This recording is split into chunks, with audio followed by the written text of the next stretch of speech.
Hi guys, so the end of the year is rapidly approaching, and I thought, why don't I try and read as many books as possible before it does? So welcome back to my 25 books in 31 days. So today we're on day 7, and you're thinking, what happened to day 6? Because the last time I posted, it was day 5, and now I'm talking about day 7. That's because I didn't read anything on day 6. Now, if you watch day 5, you would see that I read 2 books. And not just any 2 books, I read 2 Christmassy romances because I was very much in the Christmassy, romancy book reading mood, and I still was on the 7th.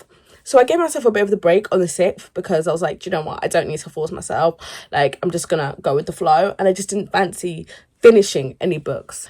But come the 7th, I was back on the horse, and I finished 2 books again. So the first book that I read, and the first book I'm going to talk to you about, is Christmas with the Horned God by Evita Weiss.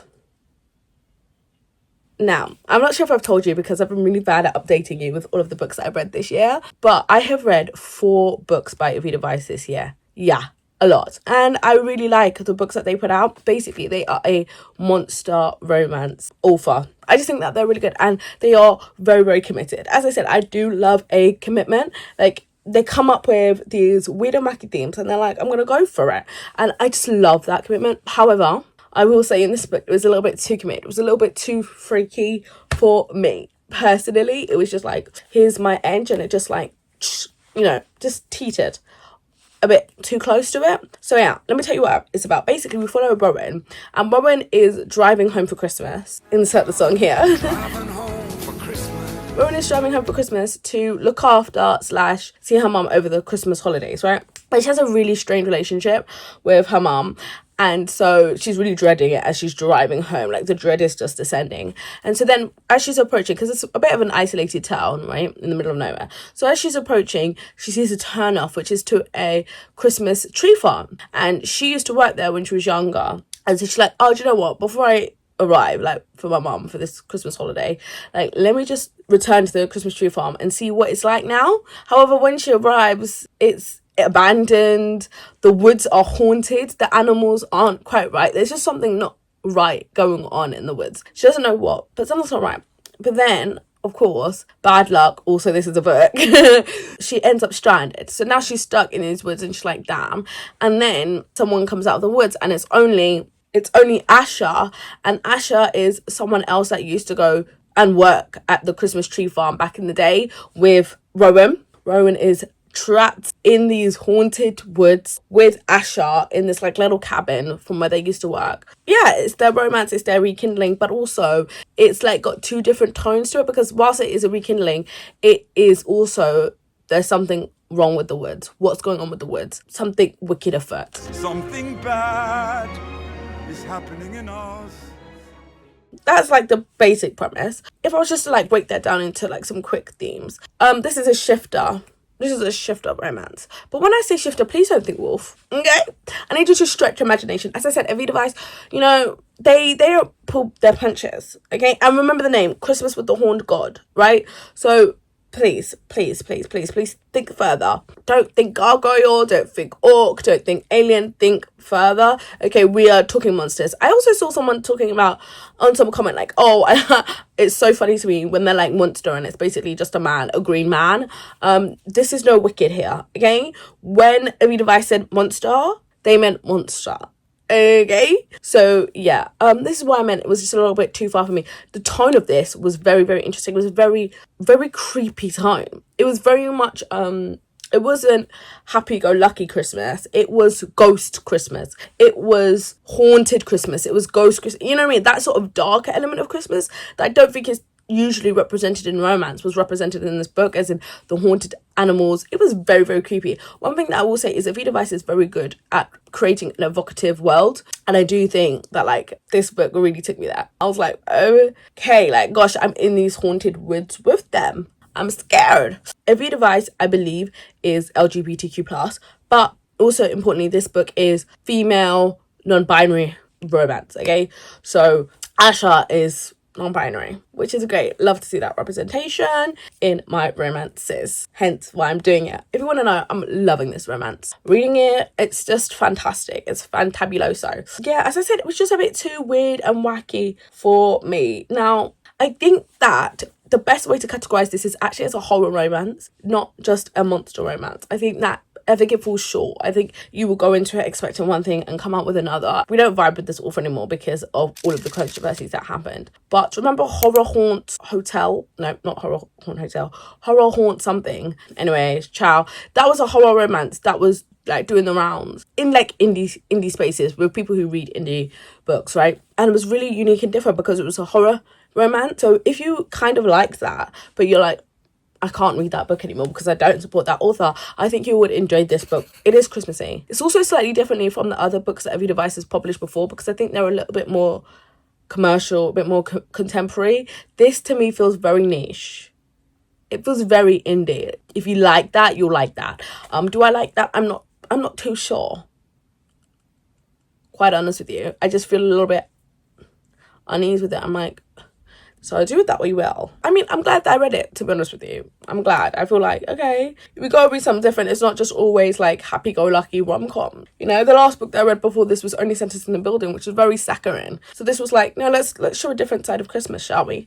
And I appreciate that. So should we open an advent calendar? I think I'm gonna open the one that I'm looking forward to the most, which at the moment is this Christmas candle one. And you're thinking how times have changed, because when I first started, I was really cussing on it, and I do cuss at it, but I have enjoyed burning them, so what can I say? So today is so we've got 2 days to open. So here's day 6. This one is Moonlit Cabin, which feels very appropriate with the last Every Device book. So what a coinkydink. And then day 7 is here, which, why do I think that's also Moonlit Cabin? I don't know, so that's 2 days in a row. Day 4 and 5 were the same, and now day 6 and 7 are the same. Like, I get you only have 3 flavours, but like, even if you only have 3 flavours, please, can you please, like, have some variety? Don't put 2 of the same together. Like, do you know what I mean? Like, mix it up. Why have I got 2 Moonlit Cabins in a row? That just does not make any sense to me. I'm trying to defend you, and you don't want to be defended. I just think, how ridiculous. Next up, we'll do chocolate, because I don't know if I'm actually going to eat both chocolates. I'm allowing myself 1 chocolate a day, so I'm not going to eat all of both days of chocolate, so we'll open it. Okay, here's day 6. Whilst I open this, let's talk about it. This is a blue Santa, and when I went to Portugal, oh look, there's a jumper on the inside. When I went to Portugal, they're talking about, yeah, like their Santa is blue, and I do know like red Santa is like Coca-Cola, is like consumerism, but yeah, and there's also blue is like a predominantly Christmas color in a lot of places. But I just think it's kind of interesting that Nomo decided to go for blue. I think that's interesting. I think it's unique. I think it's different. Here's the chocolate. Okay, am I gonna eat 6 or 7? I also think, sorry, I've just eaten that and now I'm talking to you. I also think it's kind of unique and interesting that on the back of the advent calendars, they have the pictures. And that's kind of like almost traditional advent calendars in my mind, where it's, you open it to reveal the picture, not just chocolate. So go Nomo. Day 7 is here. Oh, and it's Mrs. Claus. Oh, how cute. Fine, cute. I'll save the jewelry for last after I talk about my second book. The next book that I read was, I think I read this because I was just like, okay. I was still like, I want a Christmas romance. And I got a Christmas horror romance, but like, I want a Christmas monster romance. So the next book that I read was What's a Girl Got to Do to Get on the Naughty List by Kimberly Lemming. You might have heard of Kimberly Lemming before because she's a really popular indie author who has now been picked up to be published trad, which is really fantastic for her. And her book series are like, oh, I got drunk and then yeeted a love potion at a werewolf, and oh yeah, I fell over, and next thing you know, I'm in love with a demon. Like, that's the name of her popular series. It should be right up my alley. It's black, it's monster romance, it's like everything I want in one pan. But I just haven't convinced myself to get around to it yet. So I thought, you know what? Now's a good time, because Kimberly Lemming does have 2 Christmassy romance novellas that I want to read, and the first one being What's a Girl Got to Do to Get Onto the Naughty List, and this is a Krampus demon monster romance. Yeah, this is more like a demon demon monster romance, even though yes, it is Krampus. What is it about? Basically, we follow our main character whose name is Daphne. Daphne is out for revenge, okay? As is the case in a lot of demon romances, okay? The girls want revenge. Okay, feminine rage in romance books. I could do a recommendation video if you guys want on feminine rage in romance books, because every time you see feminine rage recommendations, they're never on the romance girly side. The romance people, they talk about the same emotions, but they do it through romance, okay? And they do it through, unfortunately, hooking up with demons. I wish I could explain it. I wish I could justify it. I can explain it. And I can justify it, but I won't do it in this video. Daphne's out for vengeance, okay? Because her sister and her man. I won't go any further, but she's out for vengeance, okay? And then all of a sudden, Krampus turns up and he's like, girl, you have turned up on my naughty list. It's time for you to get punished. And she's like, me? What have I done? She's like, me? I'm the innocent, I'm the injured party in all of this. And he's like, please explain how. Please tell me why. And she's like, bet I will, okay? And this is the night before Christmas. And then it's a whole shenanigans of punishment with the Krampus, Daphne, out for vengeance, and also obviously it's romance. So spoiler, they get together. Spoiler, she gets together with Krampus. This is a fun time. This is like back into my like almost neutral territory. Okay, this is like kind of my niche when it comes to romance books. I wish I could explain it. I really wish I could, but I can't, so I shan't.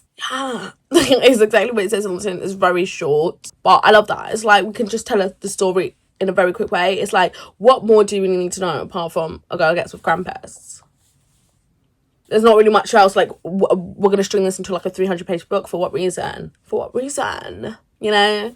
And I love that. I love that for Miss Kimberly. What I enjoyed most about this was the tone. As I said, coming from Christmas with the Horned Gods, which was very like spooky, fairy tale, fantastical, magical realism. The woods are moving, the woods are evil, the woods have a curse on them. To go from that tone to like this very fun, hijinksy, girl bossy kind of vibe was very refreshing. I really enjoyed it. And I think because it's so short, I can have that like super ultra like, oh my gosh, like very comedic tone. I can handle it. I think because it's short, it's sweet, and it feels very much representing the character. It's like the character is echoed in the writing style, and I kind of like that. As you can see, Kimberly Lemming does like a rom-commy kind of monster romances, which is interesting, and that's not usually the kind of tone I go for, which is maybe why I haven't picked up any of her books yet. I usually, whilst I do like monster romances, I don't think I'm a rom-com kind of person, like,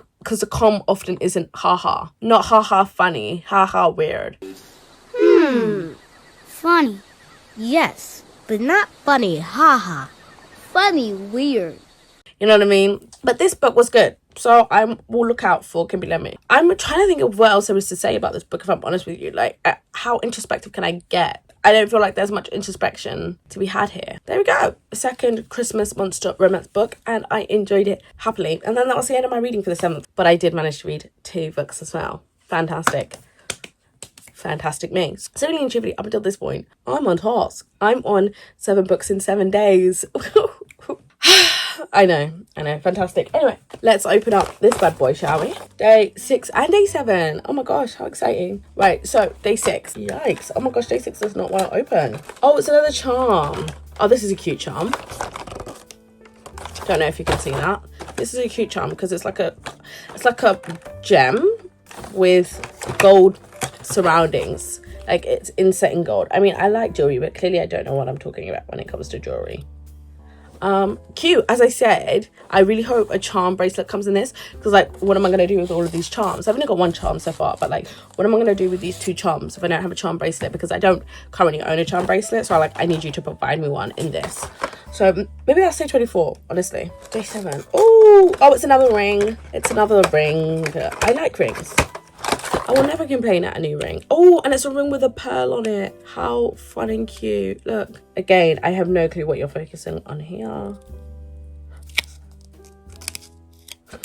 Well, that just dropped on the floor. But so that's everything for day 7. I'm not going to gas bag anymore because I've been gas bagging because I had 2 books to talk about. So I will see you in the next one. Bye, guys.